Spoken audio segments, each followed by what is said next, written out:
तो अगर आप जिम में नए हैं, बिगिनर हैं और आपका बॉडी टाइप स्किनी है और आपका टारगेट है कि आपको बल्क बॉडी बनाना है, लेकिन आपको समझ में नहीं आ रहा है कि आपका डेली रूटीन क्या होना चाहिए, तो आज मैं आपको वही बताने जा रहा हूँ। ध्यान से सुनिएगा और समझिएगा। ओके, तो जिम जाने के 30 मिनट पहले आपको एक्स्ट्रा एनर्जी के लिए प्री वर्कआउट में केला खाकर जाना है या तो बादाम खाकर जाना है।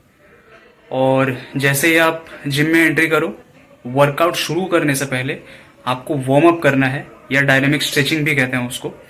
तो जिस दिन अपर बॉडी का वर्कआउट होगा उस दिन अपर बॉडी का वार्म अप या डायनेमिक स्ट्रेचिंग, और जिस दिन लोअर बॉडी का वर्कआउट होगा उस दिन लोअर बॉडी का वार्म अप या डायनेमिक स्ट्रेचिंग करना है आपको। तो एज अ बिगिनर आपको जिम के स्टार्टिंग पीरियड में डेली एक मसल को टारगेट करना है। आपका जो वर्कआउट रूटीन होगा, आपको डेली एक मसल को टारगेट करना है, डेली एक मसल का एक्सरसाइज करना है। फिर धीरे धीरे आपका जैसे स्ट्रेंथ बढ़ने लगेगा, उसके बाद आपको डेली दो मसल को टारगेट करना है, दो मसल का एक्सरसाइज करना है आपको, ठीक है। और हर एक्सरसाइज के हर एक सेट में आपको वेट बढ़ाना है। याद रहे, आपको डेली एक मसल को टारगेट, एक मसल का एक्सरसाइज तब तक करना है जब तक आप में अच्छा खासा स्ट्रेंथ इंक्रीज ना हो जाए। और ये जो टाइम पीरियड है, ये मतलब आपको कब तक करना है एक मसल का एक्सरसाइज, कम से कम कुछ दिनों, ये दिन कुछ दिन भी लग सकते हैं या कुछ महीने भी लग सकते हैं। क्योंकि मैंने बोला था एक मसल को टारगेट करने के बाद कुछ समय के बाद आपको फिर दिन में दो मसल को आपको टारगेट करना है। लेकिन अब आपको कैसे पता चलेगा कि कब कैसे रूटीन चेंज करना है, कब रूटीन चेंज करना है?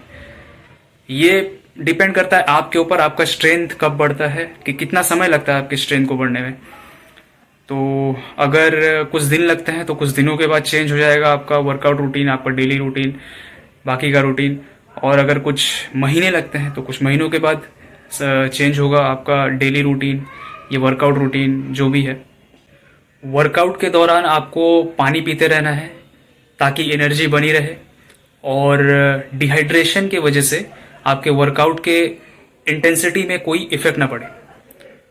और एक्सरसाइज, हर एक्सरसाइज के हर सेट के बाद, हर एक सेट के बाद आपको एक से मिनिमम 1 मिनट और मैक्सिमम 3 मिनट का रेस्ट लेना है, ठीक है। थोड़ा बैठना है और अच्छे से ब्रीद इन ब्रीद आउट करना है और पानी पीते रहना है। जिस दिन जिस भी मसल का आपका एक्सरसाइज रहेगा उस दिन आपको उस मसल के उस मसल का 3 से 4 एक्सरसाइज वेरिएशन करना है, और हर एक्सरसाइज वेरिएशन का आपको 3 से 4 सेट परफॉर्म करना है। और आपका जो रेपिटेशन रहेगा वो मैं कोई गिनती नहीं दूंगा आपको यहाँ पे, आपको टिल फेलियर करना है, ठीक है, एकदम फेलियर तक, जितना आपका स्ट्रेंथ हो आपके औकात के हिसाब से। वर्कआउट खत्म हो जाने के बाद आपको कार्डियो वर्कआउट करना है स्टैमिना इंक्रीज के लिए। कार्डियो वर्कआउट का कितना वेरिएशन करना है? कम से कम 10 वेरिएशन करना है, एक सेट परफॉर्म करना है, फेलियर तक करना है, ताकि, क्योंकि स्ट्रेंथ के साथ स्टैमिना भी बहुत ज़रूरी है। उसके बाद आपको आखिर में, कार्डियो के बाद आपको स्टैटिक स्ट्रेचिंग करना है। क्या होता है स्टैटिक स्ट्रेचिंग? डायनेमिक स्ट्रेचिंग मैंने समझाया था शुरू में, वार्म अप या डायनेमिक स्ट्रेचिंग। स्ट्रेचिंग आपके बॉडी को फ्लेक्सिबल बनाता है, फ्लेक्सिबिलिटी भी बहुत ज़रूरी है। स्ट्रेंथ स्टैमिना के बाद या उसके बराबर, मैं सबको बराबर ही रखूंगा, सब कुछ ज़रूरी है। स्ट्रेंथ भी ज़रूरी है, स्टैमिना भी ज़रूरी है, और फ्लेक्सिबिलिटी भी ज़रूरी है बॉडी के लिए।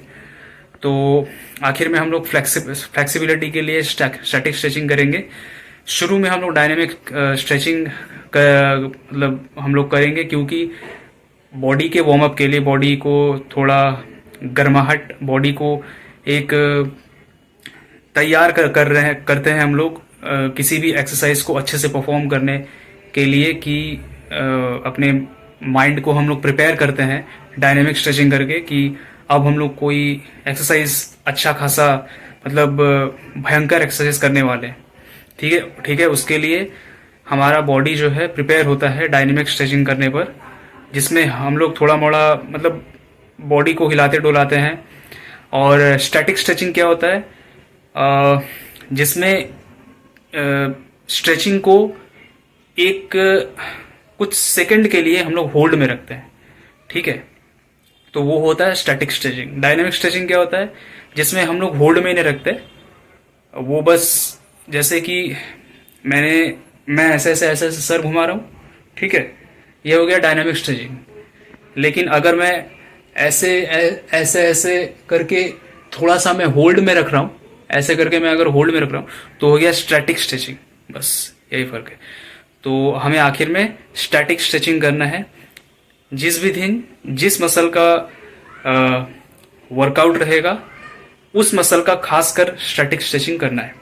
ठीक है, अपर बॉडी के दिन अपर बॉडी का स्टैटिक स्ट्रेचिंग और लोअर बॉडी के दिन लोअर बॉडी का स्टैटिक स्ट्रेचिंग, बिल्कुल डायनेमिक स्ट्रेचिंग की तरह। उसके बाद घर आकर आपको पोस्ट वर्कआउट में कैलोरी सरप्लस डाइट कंज्यूम करना है, वीगन डाइट कंज्यूम करना है, जिसमें प्रोटीन की मात्रा हाई रहेगी। ठीक है, और आपका जो डाइट है वो बॉइल्ड रहेगा। ठीक है, अब कैलोरी सरप्लस क्या होता है, आपको बल्क बॉडी बनाना है तो आपको कैलोरी सरप्लस डाइट लेना पड़ेगा, वीगन डाइट, जिसमें प्रोटीन की मात्रा हाई रहेगी। क्या होता है कैलोरी सरप्लस, मैंने बहुत बार बताया भी है, समझाया भी है। आपका जो वजन है, जो हाइट है, जो उम्र है, जो लिंग है, इसके आधार पर आपका एक कैलोरी काउंट होता है। ठीक है, मेंटेनेंस कैलोरी, और जिसको खाने पर आपका जो वजन है और मतलब आपका जो वजन है जितना है उतना ही रहता है। और कैलोरी सरप्लस क्या होता है, मेंटेनेंस कैलोरी से आपको ज़्यादा खाना होता है। ठीक है, अगर आपको वजन बढ़ाना है तो यहाँ पे बल्क बॉडी बनाना है तो आपको कैलोरी से ज़्यादा खाना पड़ेगा, मेंटेनेंस कैलोरी से ज़्यादा खाना पड़ेगा। तो इसलिए मैंने कैलोरी सरप्लस बोला। और जैसे ही कुछ वक्त के बाद आपका बॉडी बल्क हो जाए, कुछ महीनों के बाद, तो उसके बाद आपको मेंटेनेंस कैलोरी पे आ जाना है। क्योंकि अगर आप कैलोरी सरप्लस कंटिन्यू करते रहे तो आपका बॉडी बल्क से फिर कन्वर्ट हो जाएगा फैट बॉडी में। इसीलिए आपको कंटिन्यू नहीं रखना है। जैसे ही आप देखेंगे कि आपका बॉडी थोड़ा बल्क होने लगा है, मतलब जितना आपको चाहिए, आपको जब लगे कि अब आपको इससे ज़्यादा बल्क बॉडी नहीं बनाना, तो आपको मेंटेनेंस कैलोरी पे आ जाना है। ठीक है, हफ्ते में आपको 6 दिन वर्कआउट करना है और उसके बाद आपको रेस्ट लेना है, बहुत ही बढ़िया वाला रेस्ट लेना है। और आपको जो नींद लेनी है वो है 7 से 8 घंटे की गहरी नींद। आपको पूरे दिन भर में, पूरे 24 घंटे में आपको 4 से 6 लीटर पानी कंज्यूम करना है। और अब बात करते हैं अनहेल्दी फूड्स की, जो कि आपको बिल्कुल नहीं खाना है। आपको अपने लाइफस्टाइल से उसको डिलीट कर देना है, उसके बारे में सोचना भी नहीं है।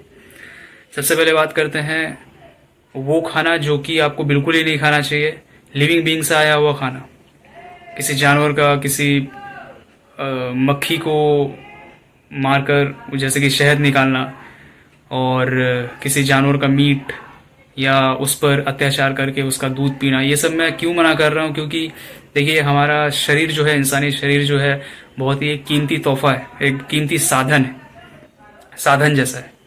तो इसमें आप वो सब चीज़ें ना डालें जिसको डालकर आप अपने शरीर को एक्चुअल में कब्रिस्तान ही बना रहे हैं।